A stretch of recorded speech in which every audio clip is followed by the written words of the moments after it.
ये सड़क पे उठाने वाले जिन्होंने 1400 साल में अपने साइज का पजामा नहीं बनाया, वो कहते हैं ताजमहल बनाया है।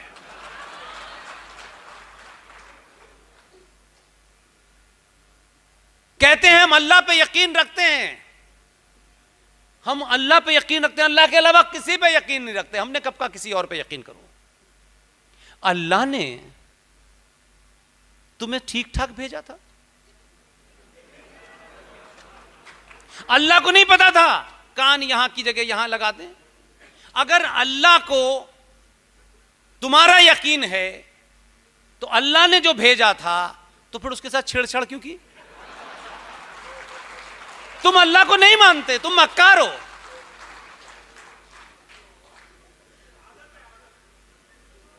हमें अल्लाह पे यकीन है, जैसा भेजा था वैसे ही चले जाते।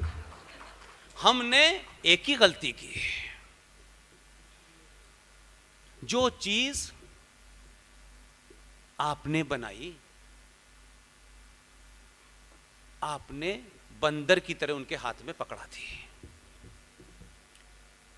और बंदर की प्रवृत्ति यह होती है कि उस तरह से गला भी काट लेता है। आपने कैंची कपड़ा काटने के लिए बनाई थी, उन्होंने उल्टी सीधी चीजें काट ली। वो अच्छे खासे हिंदू थे, आपने मुसलमान बनाया उनको।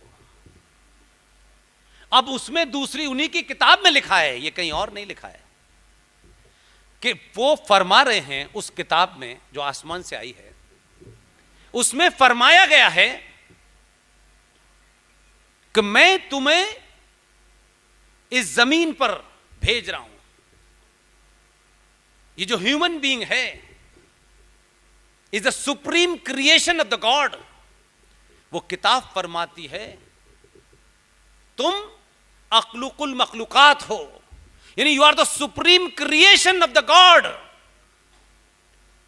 लेकिन जमीन पे जाकर के जमीन पे किस तरीके से तुम्हें रहना है, मेरे मैसेज को कैसे आगे बढ़ाना है, मैं तुम्हें इन हिदायतों के साथ, इंस्ट्रक्शन के साथ तुम्हें जमीन पे भेज रहा हूं। अगर तुम मेरी बताए रास्ते से हटे तो मैं इसी धरती पर उन लोगों को भेजूंगा जो तुम्हें रास्ते पे ले आएंगे। अब उसमें यह कहीं नहीं लिखा था कि वो आदि आस्तीन का कुर्ता पहनेगा और 14 में आएगा। उसमें कहीं नहीं लिखा है, कोई नाम नहीं लिखा, उसके बारे में नहीं लिखा, लेकिन भेजा तो अल्लाह ने है। क्योंकि आप कहते हो कि उसकी मर्जी से पत्ता नहीं हिलता, तो ये कैसे आ सकता था? तो भेजा ना उन्हीं ने। तुमने उसकी बात नहीं सुनी 14 से 19 तक, वो नाराज हो गए, उन्होंने 17 में यूपी में भेज दिया।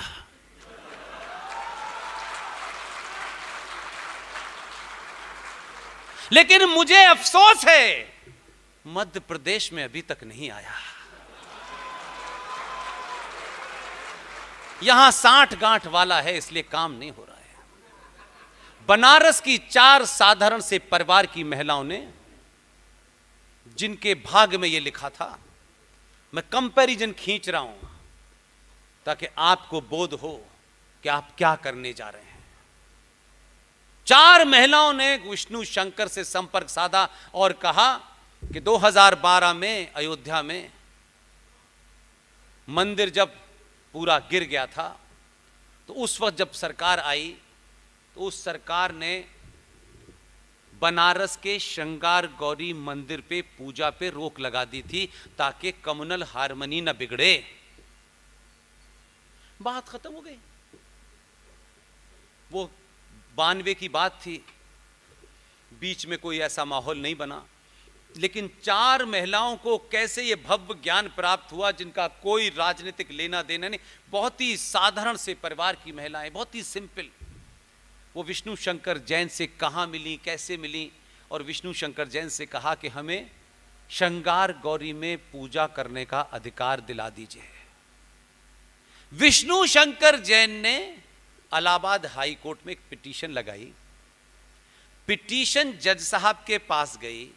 जज साहब ने तत्काल चिट्ठी लिखी और ऑर्डर पास किया उत्तर प्रदेश सरकार को कि आप इस आदेश के बारे में आपको क्या जवाब देना है। कितनी चीजें ऐसे चली हैं जिसका एक एक मूवमेंट जानता हूं मैं, लेकिन उसको सार्वजनिक इसलिए नहीं करना चाहता कि वो अभी भी अपना काम कर रहे हैं, इसलिए उनके बारे में समाज को न पता हो, क्योंकि हम क्या करेंगे, उनका नाम ले लेके इतना बताएंगे कि दुश्मन अलर्ट हो जाएगा। वो चीफ सेक्रेटरी उस आदेश को लेकर के उस बाबा के पास गया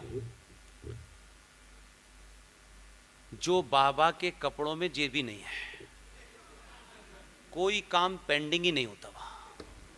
उनको आदेश दिया गया चीफ सेक्रेटरी साहब ने कि ये हाई कोर्ट ने आपसे जवाब मांगा है। मैं उस भाव को बताना चाहता हूं। उस आदेश को पढ़ा तो चीफ सेक्रेटरी ने पूछा क्या कुछ लिखना है। उन्होंने आदेश के 4 टुकड़े किए और डिब्बे में फेंका और कहा कि एक मुख्यमंत्री ने 1992 में पूजा पे रोक लगा दी थी, मैं मुख्यमंत्री के नाते अभी हुक्म करता हूं कि पूजा जारी हो जाए। कामों को करने का तरीका होता है। ये 15 साल से जो ये घिसपिट हो रही है, इसका कोई मतलब नहीं है। इसलिए मैंने कहा कि एक मुख्यमंत्री के आदेश से धार का फैसला बदल सकता है, लेकिन ये नहीं करना है। भाईजान से ज्यादा मोहब्बत है आज।